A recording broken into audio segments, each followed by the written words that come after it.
साजिद अपने माँ बाप का इकलौता और लाडला बेटा था। इसके वालिदैन उसकी हर ख्वाहिश को पूरी करना अपना फर्ज समझते थे। साजिद के वालिद काफी मालदार थे, उनका घर चूंकि बड़ा था और साजिद का चचा गरीब था, इसलिए साजिद के वालिद ने अपने भाई को घर का कुछ हिस्सा रहने के लिए दे दिया था। एक दिन जब साजिद स्कूल से घर वापस आया तो उसे पता चला कि इसके माँ बाप का एक हादसे में इंतकाल हो गया है। साजिद पर तो क़यामत टूट पड़ी। कुछ दिन तो सोग में गुजरे, फिर रोजमर्रा का मामूल शुरू हो गया। अब इसके चचा ने साजिद के घर पर कब्जा कर लिया। इसका रवैया साजिद से अच्छा ना था और चचा उसे अपने रास्ते का पत्थर समझता था। आखिरकार एक दिन उसने साजिद को घर से निकाल दिया। साजिद ने बहुत एहतजाज किया मगर किसी ने इसकी ना सुनी। इस बात को आज 3 दिन हो गए थे। साजिद भूख से निढाल 3 दिन से सड़कों पर मारा मारा फिर रहा था। पाँव में छाले पड़े हुए थे। इसे अपनी बेबसी पर रोना आ गया। वो सड़कों पर भागता हुआ ऐसे इलाके में पहुंच गया जहां पर रिहायशी बंगले बने हुए थे और वो इलाका निस्बतन सुनसान था। साजिद ने तेजी से भागना शुरू कर दिया। वो एक गली से दूसरी गली तक भागता रहा और आखिर एक बंगले का गेट खुला देखकर उसमें घुसकर बाग में छुप गया। काफी देर बैठे रहने से उसे नींद आ गई।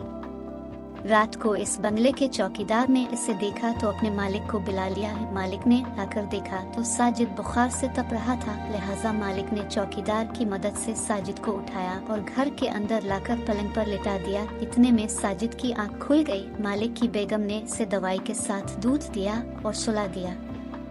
दोनों मियाँ बीवी को बच्चे पर रहम आ गया था। सुबह साजिद ने उठकर नाश्ता किया तो इसने अपने आप को काफी हल्का फुल्का महसूस किया।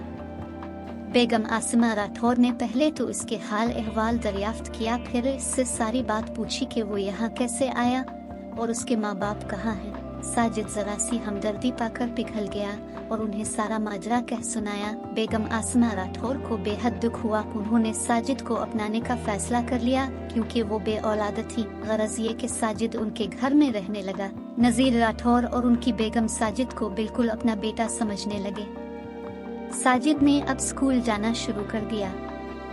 आखिरकार एक दिन ऐसा आया जब साजिद डॉक्टर बन गया। नजीर राठौर और उनकी बेगम को बहुत खुशी हुई। एक दिन साजिद अस्पताल में था और एक मरीज जिसकी हादसा में दोनों टांगें ज़ाये हो चुकी थी इसकी नब्ज देख रहा था। मरीज ने साजिद को पहचान लिया और उसका चेहरा अपने करीब करके पूछा, बेटा मुझे पहचाना, मैं तुम्हारा चचा हूँ।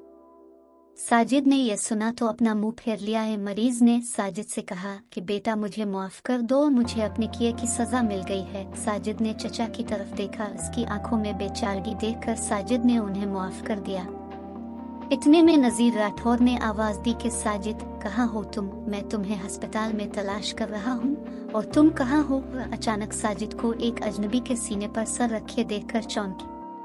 मरीज का चेहरा आंसुओं से तर था। साजिद ने नजीर राठौर को सारी बात बता दी। साजिद के चचा ने बताया कि इसकी औलाद से छोड़कर चली गई। वो और साजिद की चची आजकल बड़ी मुश्किल से जिंदगी गुजार रहे हैं। साजिद ने अपने चचा से कहा कि आप और चची जान आज से मेरे साथ रहेंगे क्योंकि मेरा और आपका खून का रिश्ता है और मैं आपकी खिदमत करना चाहता हूँ। नजीर राठौर ने भी साजिद की हाँ में हाँ मिलाई। इसी तरह साजिद को इसका चचा और चची को बुढ़ापे का सहारा मिल गया और यूं सब हंसी खुशी रहने लगे। इस कहानी को अपने दोस्तों के साथ शेयर करें और हमारे चैनल जूनियर टाइम को सब्सक्राइब करना ना भूलें ताकि आप हमेशा ऐसी मुतासिर कुन कहानियाँ सुन सकें।